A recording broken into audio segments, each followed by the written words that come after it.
Humanity has come up with solutions to the world's greatest issues. Yet there is still one more issue that plagues mankind every single day.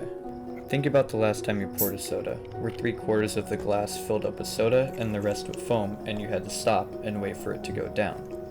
Think of all the things you could have done within that time.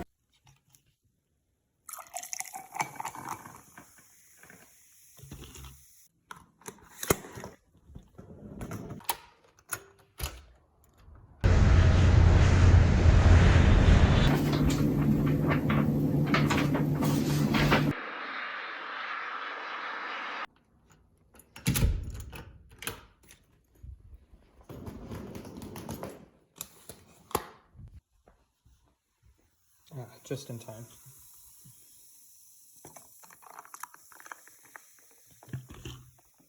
Or you completely misjudged how much you filled the cup up and spilled soda on your pants. And at work, servers in a rush lose time waiting for the foam to go down in the soda.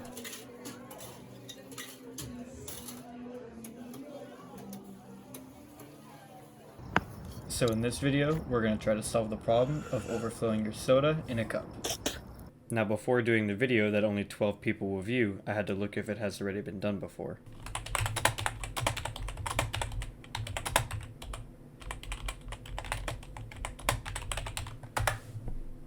Since I know I have this video idea in the bag, I need to look up how carbonation in soda works.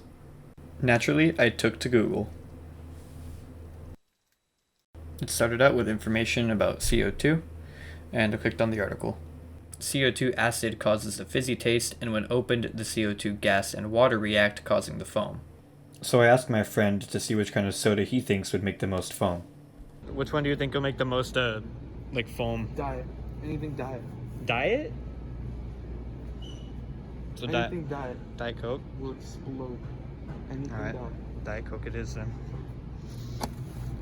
So we continued to do extensive research that night just on how soda foam behaves.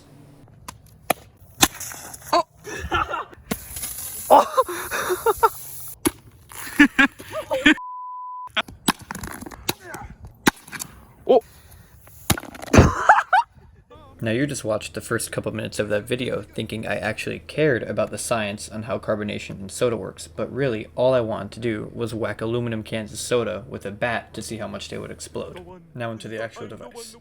So tackling this issue, we're going to place down some parameters that the solution needs to have. The first one being that the cup you're pouring the soda into can't get soaked in foam to where you're holding a moist cup.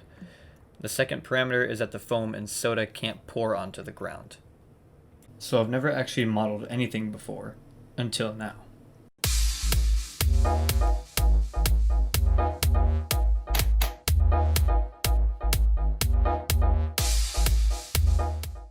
And if any future employer sees this, you'd be lying if you tell me you don't want this on your team. So instead of using something like CAD or an engineering software, I decided to use this loop diagram software that we have to use in school, and this has no relation to modeling a device in any way. So the plan is to also not go too crazy with the build so I don't overcomplicate it. And the only materials I think I need right now is a cup, a piece of wood, and some plastic that I can form into shapes. And I may realize I need something later on, but you're coming along for the ride as it happens.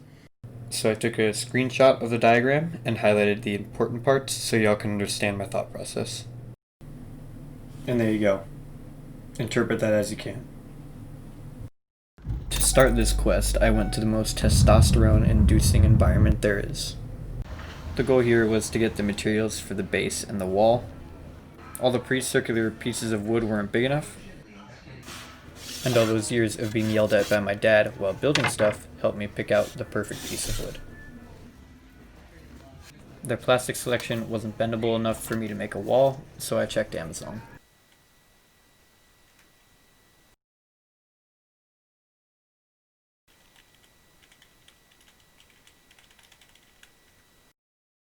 And I found a piece that was a perfect price and also perfect for the build, but it had an atrocious, almost $10 shipping fee and wouldn't arrive for another 2 weeks.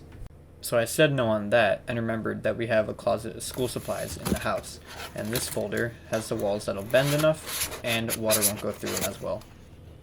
So step one was to slap some oranges and grab a right cup.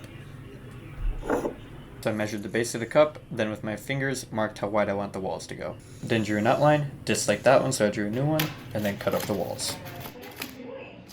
Measured the height of the cup, and then cut some unnecessary materials.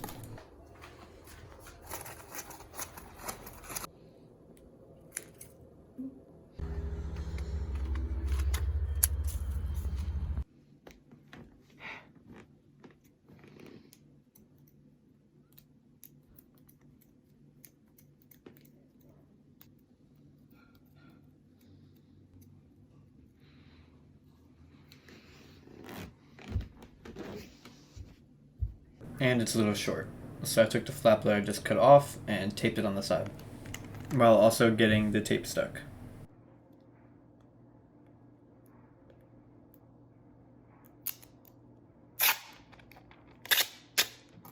And that fits perfectly.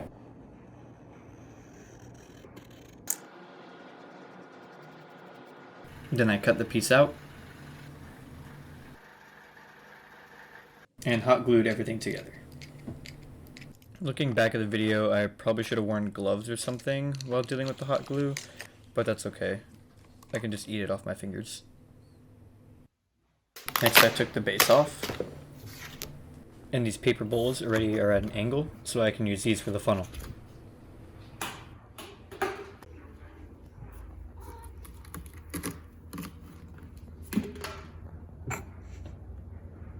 Then I grabbed a knife to make a cut in the bowl and cut it out, while also dealing with my cat. Get out of the sink. Anyway, I finished the funnel and it was time for me to start gluing it on. So I used the knife to paste the glue on the side and burned myself more times putting it on. Then I got hungry, so I cut myself a piece of bread.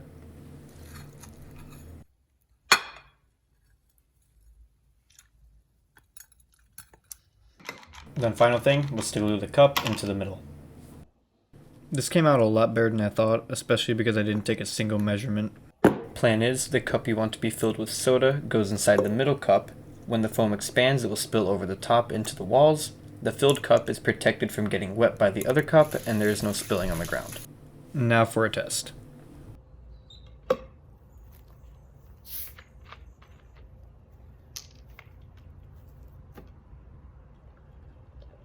And this worked perfect. None of the foam went over, and the cup in the middle was dry.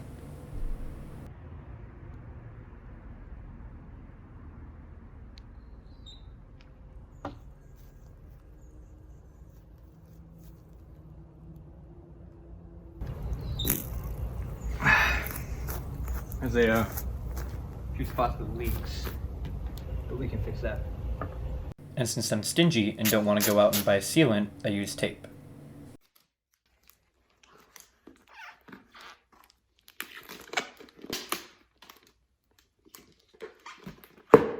The good thing about this too is that any size or shape of cup fits really well into the middle.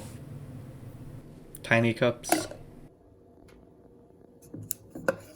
mugs, and even hydro flasks fit perfectly. If your cup looks like this though, don't use the device. Now is the time to show my coworkers how to decrease spilling and increase their speed. You said it looks like a hat? It looks like a hat. Okay. What is wrong? Yeah, what do you think of this, Raul? You're dumb. Okay, so we go here. Why is the tray gone? Stick a cup in there, right? Right? Actually, do like a Coca-Cola. Or Diet Coke. Diet Coke like goes crazy. Yeah, I was about to say, Sprite don't really be foaming like that. It's true, it's true. Okay, let's see.